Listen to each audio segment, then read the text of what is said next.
Hey guys, it's Jalapeno here. So here's how you're gonna repair a corner bead crack in the shower next to the schluter. These are very, very common. Usually it's due to a lot of movement. Maybe the house is settling. It's hard to tell, but in my opinion, it's probably a lot of movement there where the shower door is. And sometimes those staples they use when they install the corner bead they don't hold up. So what I'm gonna do here is I'm gonna put a couple drywall screws, maybe 4 to 5 inches apart. I know at the bottom I went a little bit closer there, but 4 to 5 inches should be fine. Unfortunately, when I do put the screws, it loosens up all that material right there that used to be there. If I don't take it off, the product I'm gonna apply above it is gonna bubble up. I do not want that, so I just remove anything that's loose. Again, if you're gonna put screws, just know that it is gonna come off. Most of the time, not 100% of the time, but most of the time it does chip off. And look, you can see the staples right there. And also I'm going to use a little bit of mesh tape to reinforce it. It's like a rebar for concrete, but in this case, it's a rebar for the hot mud.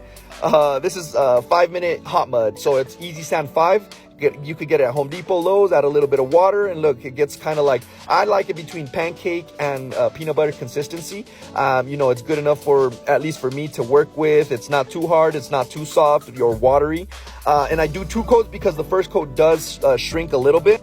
But after I apply my first coat, I let it dry for a couple minutes, do the second coat, and then look, that's how it gets after 5 to 10 minutes. It gets super rock hard. It's not necessarily dry, because if it was dry I would be able to sand it. Since it's not 100% dry, it just kind of set. I just wipe it with my rag right there, the edge. Very important, you got to wipe that edge, that way it's not going to be visible when you shoot the texture. And obviously if you don't have texture, you're pretty much let it dry for a couple hours and then sand it down.